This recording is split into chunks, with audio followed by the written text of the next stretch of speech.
Bonjour et bienvenue. Dans cet enregistrement, je vais vous expliquer comment déclarer la TVA de votre entreprise au régime réel normal sans comptabilité. Alors si vous êtes intéressé par d'autres sujets ou plus globalement par l'organisation d'entreprise, je publie également du contenu sur d'autres plateformes.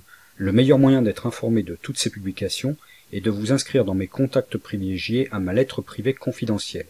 Je vous mets le lien d'inscription en dessous de cet enregistrement. Alors déjà, donc, je vais vous présenter le contenu de cet enregistrement. Nous allons faire ça en deux parties. Une première où je vais vous montrer comment calculer la TVA due à l'aide d'un tableau sur tableur. Malheureusement, il y a de nombreux cas et tous les cas sont différents en matière de calcul de TVA, mais je vous présenterai quand même des cas courants et quelques cas moins courants. Enfin, toujours dans cette partie, je vous donnerai 3 conseils pour faire les calculs de TVA et donc compléter ce tableau dans les meilleures conditions. Et enfin, dans la deuxième partie, je vous montrerai comment remplir le formulaire en ligne à l'aide du tableau que vous aurez confectionné précédemment. Alors déjà, pour introduire un petit peu le sujet, le titre est peut-être déjà surprenant, c'est-à-dire que vous vous demandez peut-être comment c'est possible de déclarer la TVA sans comptabilité. Alors attention, je ne dis pas que en matière de TVA il n'y a pas d'obligation comptable, hein. Vous avez l'obligation soit d'avoir une comptabilité, soit d'avoir entre guillemets un livre spécial ou un registre ou etc. donc qui permet de justifier du détail des opérations, donc imposables et non imposables, que vous réalisez au sein de votre entreprise. Ça, si vous voulez, c'est pas remis, enfin je ne remets pas ça en cause puisque c'est les textes, hein. Ensuite, si vous voulez, ce qu'il faut comprendre aussi, c'est que cette comptabilité et ce livre spécial doivent également permettre de ventiler les recettes imposables à la TVA par taux d'imposition. Donc ça, c'est le deuxième élément qui est extrêmement important dans les textes sur les obligations comptables.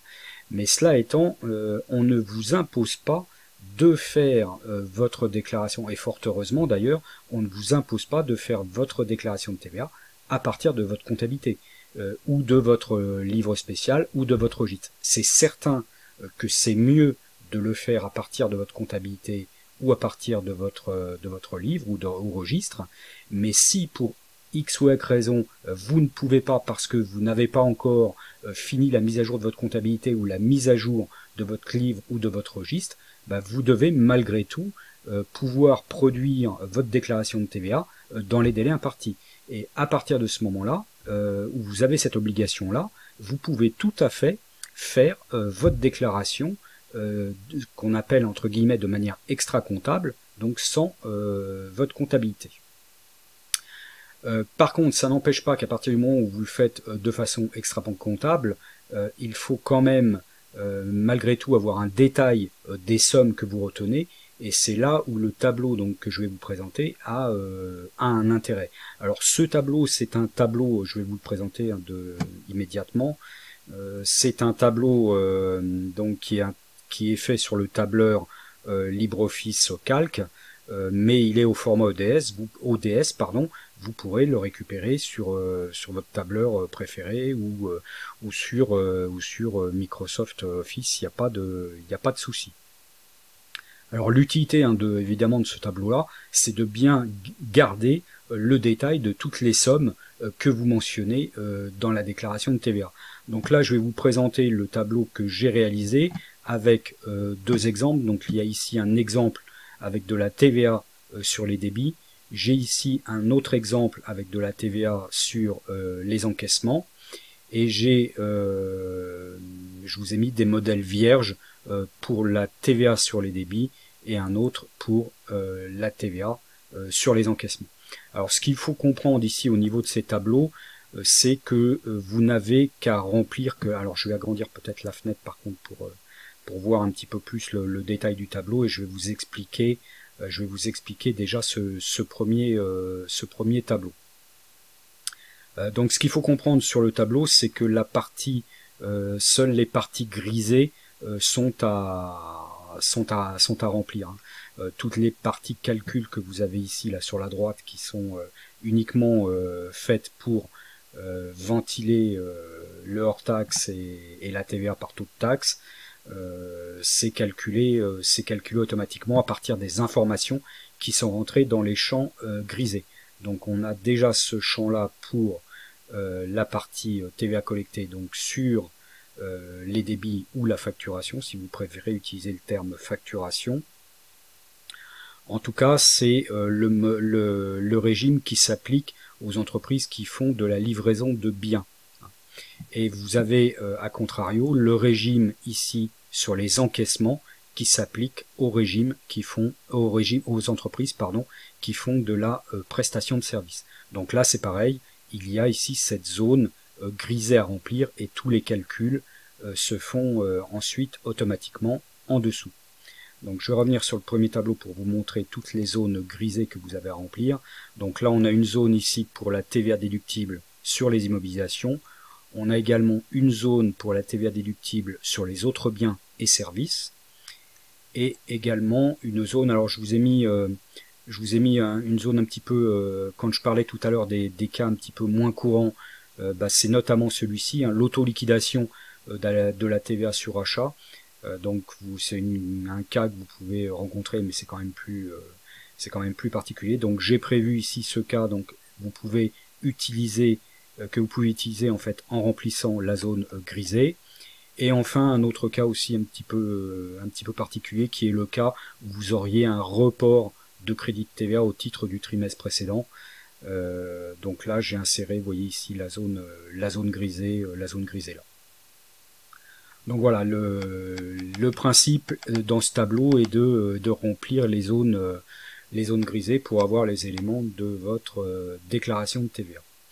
Alors comme je vous l'expliquais tout à l'heure, donc il y a deux cas, j'ai des cas courants. Donc les cas courants, c'est au niveau de la TVA collectée, une TVA sur les débits ou la facturation dans le cas de livraison de biens. Donc ça, c'est un cas tout à fait courant. Bon, par contre ici pour les exemples de calcul, j'ai mis un petit peu tous les codes de TVA, donc exonérés. J'ai mis de la TVA à 5,5, j'ai mis de la TVA à 10, de la TVA à 20. Vous n'aurez probablement pas tous ces taux de TVA applicables en même temps. Il n'y a que dans des cas très particuliers où vous pourriez avoir ça, mais je l'ai mis en fait pour vérifier en fait le fonctionnement de calcul. Donc vous, dans votre cas, si vous êtes en activité de livraison de biens et que vous n'avez que de la TVA par exemple à 5,5 et à 20%, bah bien évidemment vous n'utilisez que les codes de TVA 1 et 3. Donc c'est la façon dont j'ai trouvé de gérer ça le plus simplement possible.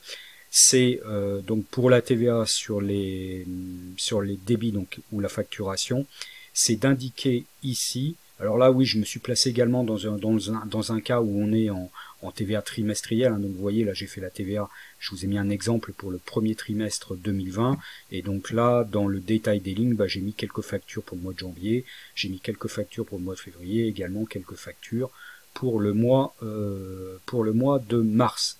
Donc là j'indique pour cette partie-là, TVA collectée, j'indique la date de la facture. Ensuite, je mets un libellé, donc alors là j'ai mis facture client parce que j'ai pas de nom client à indiquer, mais si j'avais le nom d'un client indiqué, j'aurais mis facture Tartampion par exemple. Ensuite ici, je mets bien le numéro de la pièce ou du fichier qui contient la pièce comptable, donc la facture. Ça c'est important de pouvoir faire le lien entre la ligne que vous avez là et la pièce justificative ou le fichier informatique, notamment au format PDF que vous avez qui contient cette pièce justificative. Ça c'est extrêmement important de faire le lien. Et ensuite ici j'indique le montant hors taxe de la facture. Ou du montant taxable à alors là j'ai pris un premier exemple, c'est un montant exonéré de TVA. Si sur cette facture là j'avais plusieurs taux de TVA applicables, notamment par exemple 5,5 et 20%, j'aurais dans ces cas là deux lignes. J'aurais une ligne sur cette facture là avec le montant à 5,5 et un code 1, Et toujours avec ce même numéro de pièce, en dessous, j'aurai le montant le montant hors taxe à 20% avec le code de TVA ici 3 hein, que j'ai mis ici. Donc voilà, ça c'est pour vous expliquer comment j'ai rempli le tableau. Bon voilà, après évidemment c'est des exemples qui sont fictifs, hein, donc j'ai mis ma deuxième facture en date du 7 janvier, qui elle est à un taux de TVA, donc un montant hors taxe de 1400 € et un taux de TVA à 5,5%, donc j'ai mis le code 1. Donc vous voyez qu'ici, en entrant uniquement le montant hors taxe et le code de TVA, ça va automatiquement ventiler les montants hors taxe dans les bonnes colonnes. Hein. L'idée c'est de pouvoir avoir en fin de période, donc en fin de trimestre, le montant total des ventes à 5,5, le montant total des ventes, alors ici exonéré, donc j'ai pris ici, vous voyez j'ai mis un cas d'exonération. Le cas d'exonération, c'est des ventes exportation hors Union européenne, donc que j'ai repris ici. Hein. Par contre, si vous aviez plusieurs cas d'exonération, il faudrait ici indiquer plusieurs colonnes hein, et plusieurs taux pour pouvoir bien ventiler en fait en fonction des montants hors taxes qui vous sont demandés dans la déclaration de TVA. Parce que là, vous voyez ici, j'ai un total à 0, donc j'ai considéré que c'était des ventes exportation hors Union européenne. Donc ça va sur la case. Là, je vous ai indiqué la case de la déclaration de TVA sur laquelle ça va se présenter. Donc ça doit être présenté sur la case 04. Mais si vous aviez d'autres cases de non imposables, de chiffre d'affaires exonéré à indiquer, il faudrait qu'ici vous ayez en dessous des lignes, il faudrait que vous rajoutiez des lignes. Et pour pouvoir rajouter des lignes, il faudrait ici rajouter des colonnes, parce que la ventilation se fait ici sur cette totalisation qui est là. Bon, je pense que là, avec les 4 colonnes que je vous ai mis, bon, on va traiter quand même 90% d'écart. Mais si jamais si vous étiez vous dans un cas où vous auriez plusieurs ventilations exonérées indiquées, il faudra ici insérer des colonnes et créer des nouveaux codes de TVA pour qu'il affecte bien chaque montant dans la bonne colonne. Voilà. Donc là, vous voyez ici ce que je reprends, c'est le montant de 1059 que je reprends ici en exportation hors UE. Par contre, après ici, dans chaque colonne, j'ai le chiffre d'affaires à 5,5%, les 4001 €, qui est repris ici au niveau de la ventilation par code de TVA. Ici, avec le code 1, j'ai bien ici mes 4001 €. Et là, pareil, je vous ai indiqué ici le code de la case sur lequel le montant doit être indiqué au niveau de la déclaration de TVA. Donc, après, c'est la même chose pour le code 2. Vous voyez que le code 2, j'ai 11 090. 11 090, il va sur la case de TVA 9B. Et enfin, le code 3, donc à 20%, 12 240, alors qui va ici, le code 3 sur la ligne 08. Et là, vous voyez que le montant est un tout petit peu différent. Je vais vous l'expliquer, je vais vous l'expliquer dans la suite, mais il faut savoir que c'est parce que on a des achats en auto-liquidation de TVA. Donc si vous n'aviez pas d'achat en auto-liquidation de TVA, on aurait ici les 12 240 qui auraient été ici. Voilà, donc ça c'est la base hors taxe. Ensuite, il y a exactement la même chose pour la ventilation de TVA, hein, qui est ventilé pareillement, et les montants de TVA sont reportés ici à côté des montants hors taxe.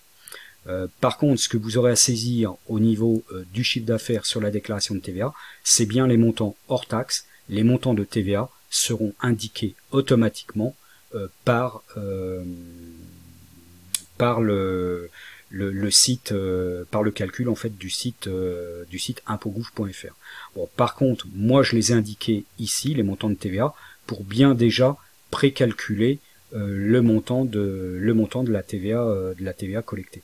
Donc on voit ici en fonction de ça, en fonction des opérations que j'ai indiquées ici, on a les ventilations hors taxe dans ces colonnes-là, les ventilations de TVA dans ces colonnes-là et qui sont reportées ici au niveau des cases de la déclaration de TVA que nous allons saisir après sur impotgouv.fr.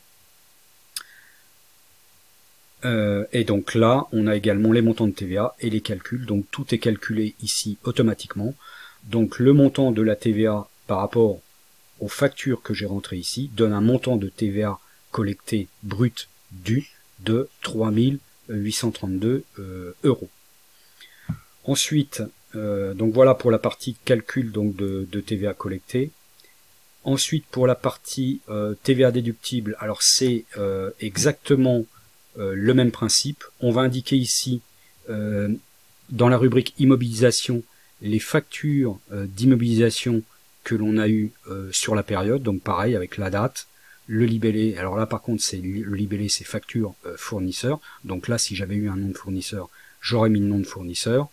On a également le nom de la pièce. Vous voyez d'ailleurs là, j'ai fait une petite erreur donc que vous aurez dans la version corrigée. Ici, on n'a pas la même comment dire, la même codification de pièces ou de fichiers. Donc on voit qu'ici c'est FF 2020 001. Donc c'est pareil, c'est le numéro que vous avez attribué à la pièce ou au fichier. Et là par contre ici, on n'indique pas de montant hors taxe, puisque sur la déclaration de TVA, il n'y a pas de montant hors taxe à indiquer, mais directement le montant de la TVA déductible. Donc là, je vous ai fait un petit exemple avec une facture pour le mois de janvier, une autre pour le mois de février et une autre pour le mois de mars. Donc ce qui donne un total de TVA déductible sur immobilisation de 575 euros. Ensuite, j'ai fait exactement la même chose avec la TVA déductible sur autres biens et services, où là, pareil, alors j'indique ici la date de la facture, pareil, facture fournisseur, pareil, le numéro de pièce et de fichier, et là, pareil, le montant de la TVA déductible. Il n'y a pas non plus de montant hors taxe à indiquer. Alors là, par contre, il y a quand même une petite particularité, c'est que si vous êtes sur l'achat d'un bien, vous devrez indiquer ici le montant de la facture à date d'émission de la facture, que la facture ait été réglée ou non. Par contre, s'agissant d'une prestation de service, vous ne devrez indiquer ici que les factures qui ont été payées.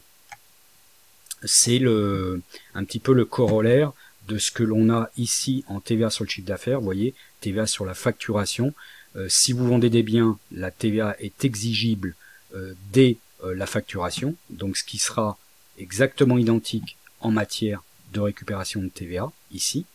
Par contre, en matière d'encaissement, la TVA sur les prestations de services est exigible lorsque la prestation est payée, et donc ça sera exactement la même chose ici en matière de TVA déductible. Vous ne pourrez récupérer la TVA que si la facture de prestation de service a été réglée. Alors en général, pour 80 à 90% des services, ce sera le cas, puisque vous allez payer la facture en principe dans le mois où elle est émise, où il y aura vraiment un petit décalage que de quelques jours. Par contre, ça pourrait avoir une incidence pour les activités où vous achetez par exemple des prestations de montant importantes et qui sont payées à 30 ou 45 jours. Là, ça pourrait avoir une incidence assez importante. Donc là, on ne retiendrait la facture pour les achats de prestations de services que si la facture a été payée, et on la retiendra à date de paiement. Donc là, vous voyez ici au niveau de la date, pour la prestation de service, vous pourriez être amené à non pas mettre la date de facture, mais plutôt la date de paiement. Donc ça vous oblige quand même aussi, au niveau de la gestion de vos factures fournisseurs, à avoir une bonne séparation entre, d'une part, les factures payées et les factures non payées, et les factures de livraison de biens et de prestation de service. Donc ça suppose quand même une petite analyse derrière au niveau de votre classement, au niveau de vos classements de factures. Donc là, dans le cas qui nous intéressait, j'ai mis 3 exemples et on voit qu'on a ici une TVA déductible sur ces 3 factures de 1500 euros que j'ai reporté ici dans la colonne TVA. Donc vous voyez au début du tableau, j'ai mis une colonne TVA quand même pour faire un précalcul et qu'on ait des éléments. Donc on sait qu'ici on a une TVA brute de 3832. On a ensuite une TVA déductible sur mobilisation de 575 €, une TVA déductible sur autres biens et services de 1500 €.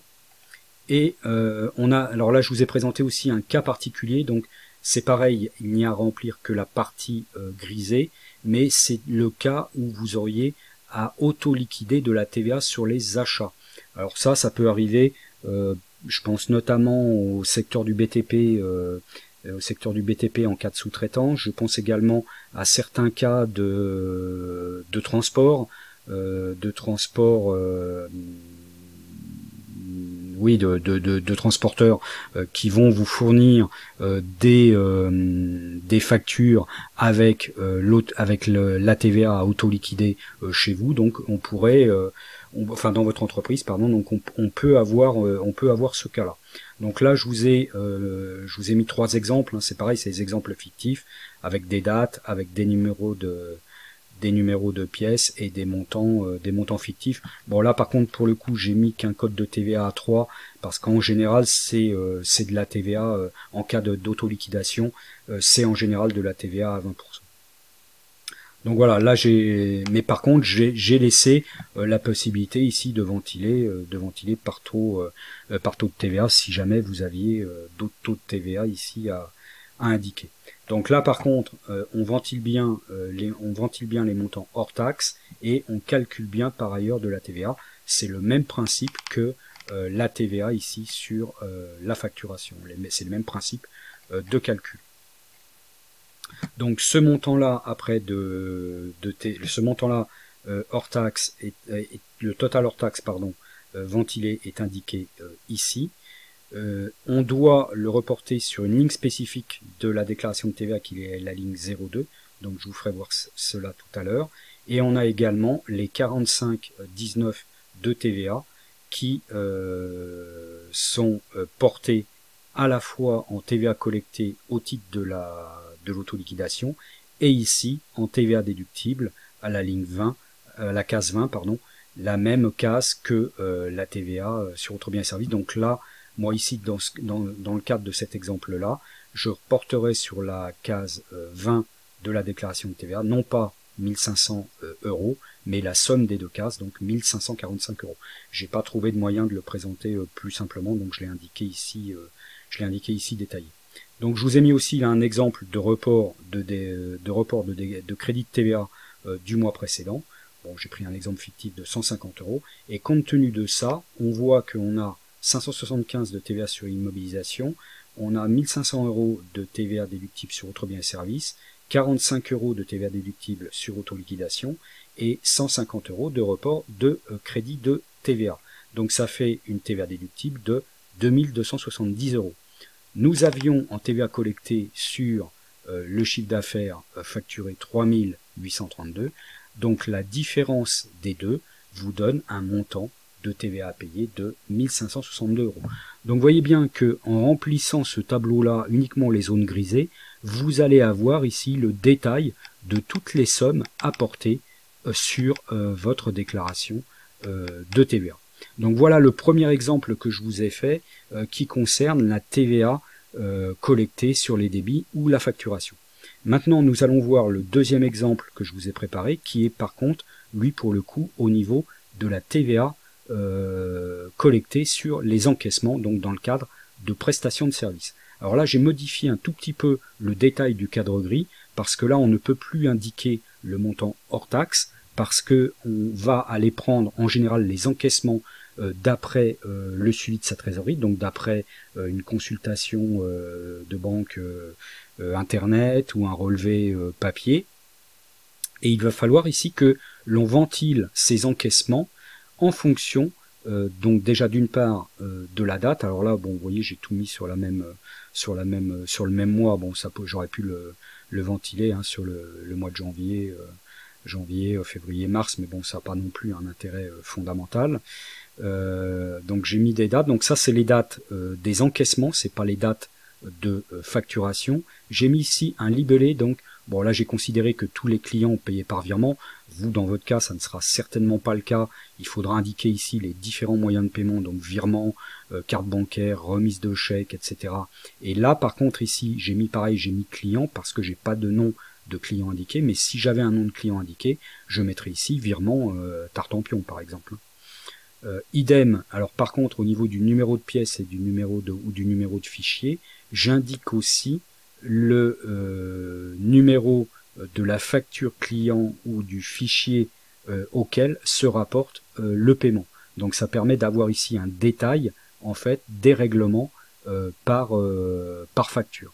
Donc là ça veut dire que dans votre consultation de trésorerie, il va falloir aller faire quelques recherches pour retrouver chaque paiement, à quelle facture il correspond, et l'indiquer ici.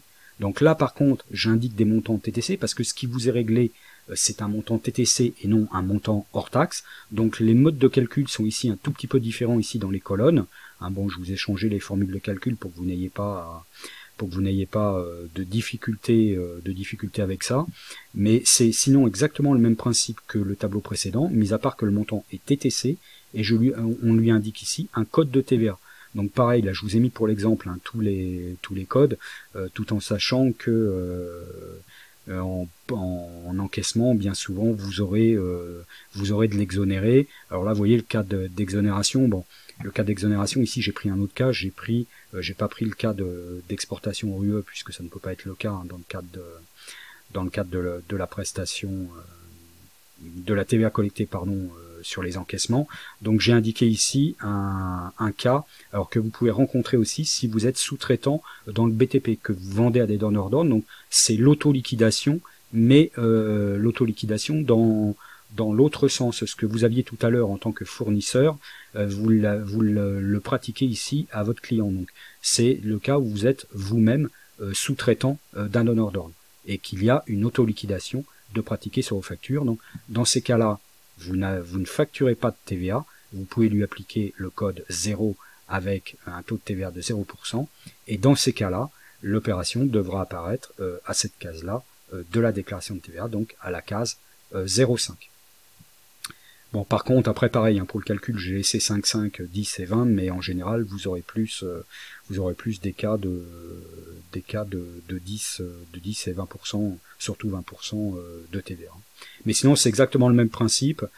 On a la ventilation ici du hors-taxe qui se fait, la ventilation de la TVA qui se fait ici, et les montants totaux qui sont repris ici pour les déclarations donc de TVA, avec ici le montant du chiffre d'affaires taxable, ici le chiffre d'affaires non taxable, et ici les ventilations du chiffre d'affaires taxable par taux de TVA. Donc 0,9 pour le chiffre d'affaires à 5,5%, ensuite 15 068 pour le chiffre d'affaires à 10%, et 11 075, donc la case 0,8 pour le chiffre d'affaires à alors 20%. Vous voyez qu'ici on a encore un petit écart qui pareil est lié à l'opération de liquidation à l'auto-liquidation sur les achats que j'ai retenu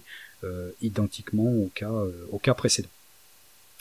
Donc voilà, ça c'est pareil, c'est exactement le même principe, et on a les montants de TVA qui se reportent ici et qui nous donnent un montant total de TVA brut dû. Alors ensuite pour la TVA liquide, bon je vais pas vous le recommenter parce que c'est exactement, j'ai fait un copier-coller, donc j'ai retenu exactement la même chose.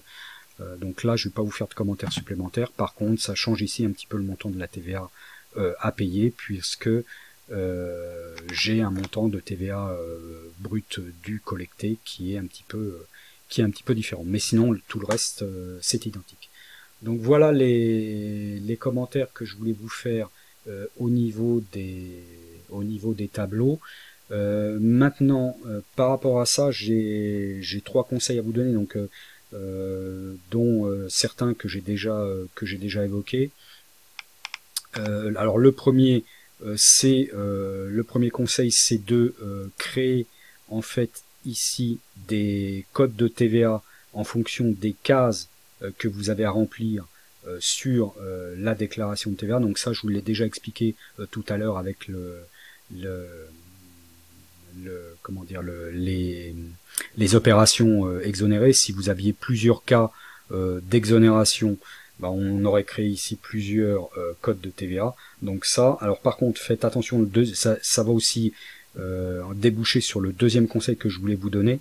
Faites attention quand vous ajoutez des colonnes ou quand vous ajoutez des lignes, essayez toujours de les ajouter avant la dernière colonne et pas la dernière colonne pour que les sommes soient au bon format et ne soient pas modifiées. Donc là, par exemple, si j'avais une colonne à ajouter ici, je me positionnerai ici sur la colonne et je ferai insérer des colonnes avant, de manière à ce que, vous voyez, ça m'insère une colonne ici et que tous les totaux soient bien respectés. Parce que si vous l'ajoutez après cette colonne-là, le total ne sera pas bon.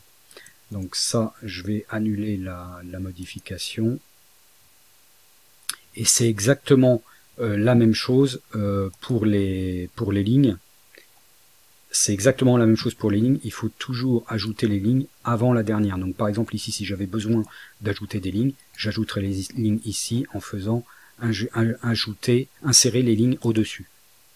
De manière à ce que, vous voyez, j'ai ici une ligne pleine, de manière à ce que ça ne me fausse pas ici tous les totaux qui sont là. Donc voilà, ça c'est un petit détail technique au niveau de la manipulation du tableur, mais qui a son importance.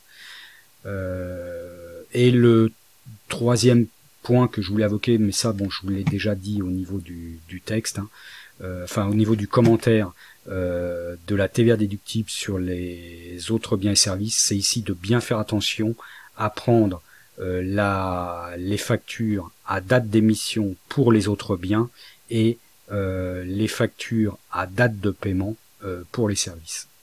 À supposer effectivement que ce soit des sommes significatives et que ce soit pas des petits abonnements divers et variés que vous réglez quasiment comptant. Donc voilà, l'un des trois conseils c'était ça. L'insertion des lignes et des colonnes, faire bien attention à insérer avant la dernière ligne et la dernière colonne, faire un code de TVA à chaque fois que vous avez de nouvelles cases à remplir sur la déclaration de TVA, et enfin bien faire attention à la TVA déductible sur autres biens et services au niveau des factures à date d'émission et des factures à date de paiement pour la partie service. Voilà, donc on a fait le tour, du tableau. Bien évidemment, je vous mettrai le tableau avec un lien de téléchargement en dessous de l'enregistrement. Nous allons pouvoir maintenant passer à la deuxième partie, qui est le remplissage du formulaire en ligne. Alors pour remplir le formulaire en ligne, bien évidemment, on va s'aider des tableaux que l'on a préparés ici. Donc là, je vais réduire le tableau et je vais vous montrer comment je remplis les déclarations de TVA. Alors pour la première, en matière de TVA donc sur les débits, ça ne va pas être extrêmement compliqué. Donc vous voyez qu'ici je vais aller reprendre les sommes que j'ai indiquées ici avec les cases. Donc par exemple la case 01 qui est ici, case 01, je vais aller porter la somme de 27 431. Idem, vous voyez, je porte ici 27 431. Ensuite la ligne 04. Donc vous voyez ici la case 04, j'ai 1059, je vais aller porter ici sur la case 04, 1059. Alors par contre, ce qu'on n'a pas vu pour l'instant, c'est la ligne 02, autre opération imposable, les 226 €. Donc je vais vous la faire voir tout de suite, c'est ce qui concerne l'autoliquidation de la TVA sur les achats. Donc, vous voyez ici, j'avais indiqué ici la case 02 pour 226 €, donc je l'ai mis ici.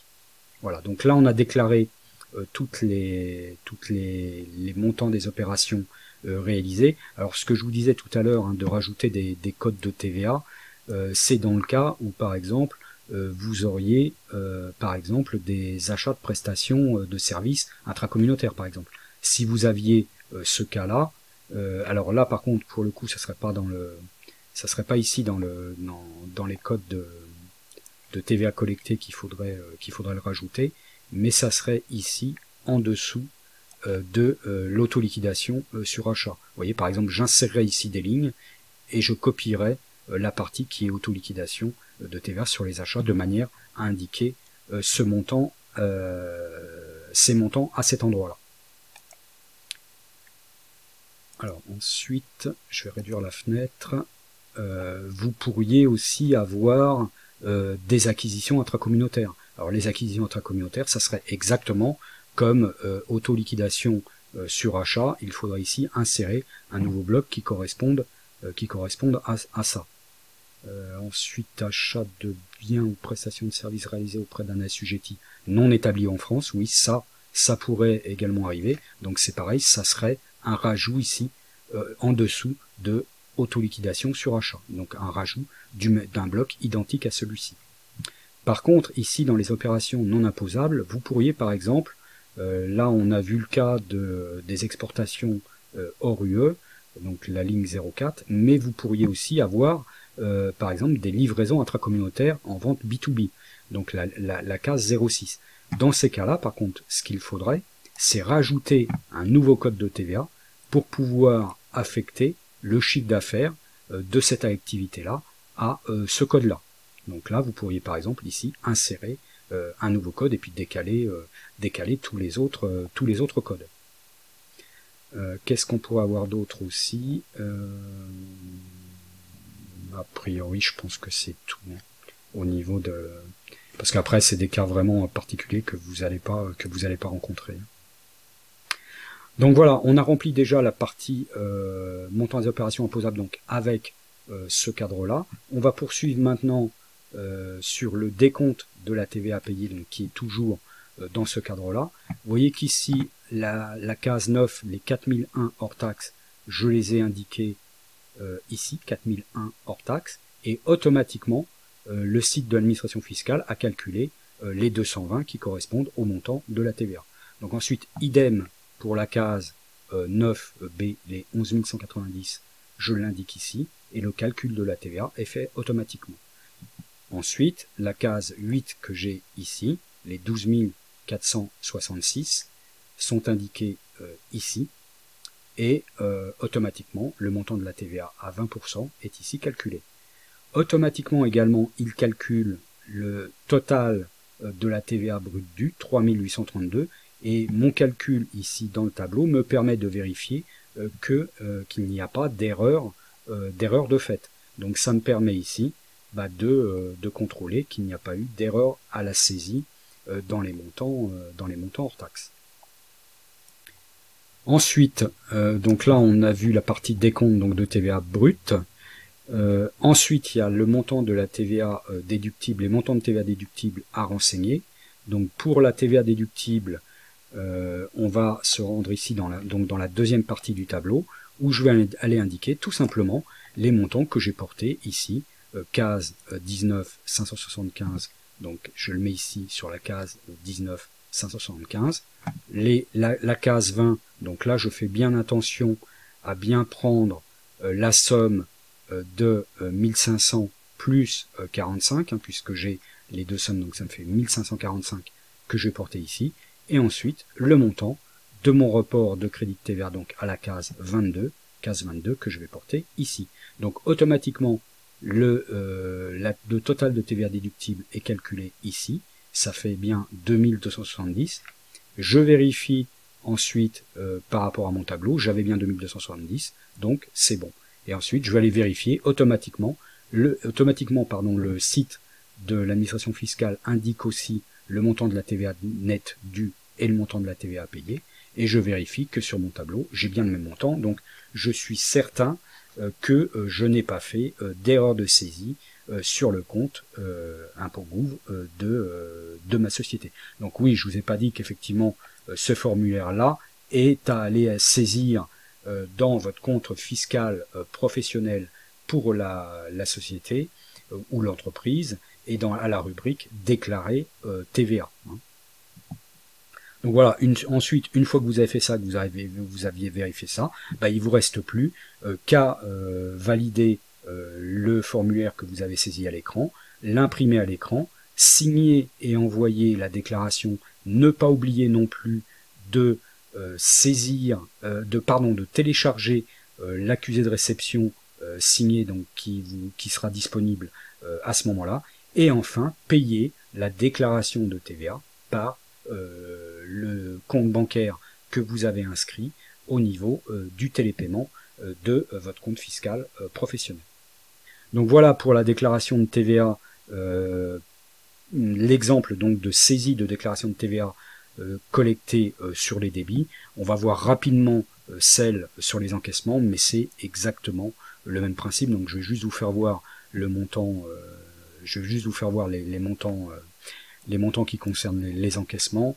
Donc je vais me connecter et je vais mettre à l'écran mon formulaire que j'ai déjà présaisi pour gagner du temps et ne pas perdre du temps à saisir lors de l'enregistrement.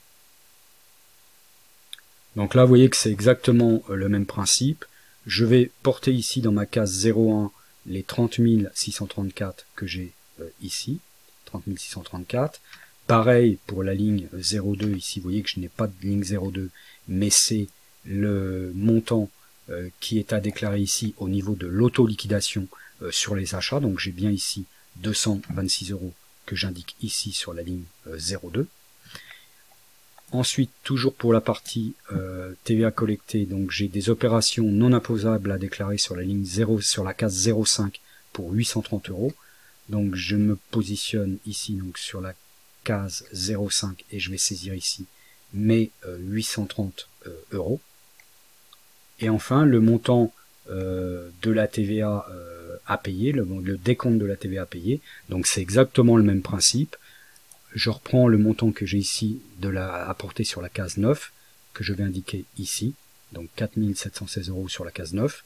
Le montant de la TVA correspondante 259 se fait tout seul. Ensuite, la case 9B que j'ai ici, 15 068, je vais le reporter ici sur la ligne 9B et je porte le montant ici. Le montant de la TVA se calcule également tout seul. Et pareil, enfin, pour la TVA à 20% que j'ai ici, 11 076, que je vais saisir ici. Et le montant de la TVA se calcule tout seul. Donc voilà, bon je ne vais pas vous réexpliquer parce que les montants sont exactement identiques et après le process est identique. Donc voilà, alors les deux exemples de saisie, hein, comme je vous mettrai les modèles, alors je vous ai fait, bon là je vous ai expliqué les deux tableaux d'exemple que j'ai fait, mais je vous ai fait également sur le tableau des modèles vierges que vous n'aurez plus qu'à remplir. Hein. Comme je vous ai expliqué ici les deux exemples que je vous ai faits, je vous mettrai également dans les fichiers à télécharger les deux exemples de déclaration de TVA précomplétée pour que vous puissiez faire le rapprochement entre les deux. Donc voilà en synthèse ce que je voulais vous dire sur ce sujet donc d'établissement de déclaration de TVA au régime réel normal sans comptabilité. J'espère que cela a pu répondre à vos interrogations et que vous avez aimé ce contenu. Dites-le moi en cliquant sur le pouce en haut de couleur bleue pour me dire que vous avez aimé, ou le pouce en bas ou de couleur rouge dans le cas contraire. N'hésitez pas non plus à me faire vos remarques en commentaire si vous souhaitez par exemple que j'aborde d'autres questions. Merci de votre écoute et à bientôt pour le prochain enregistrement.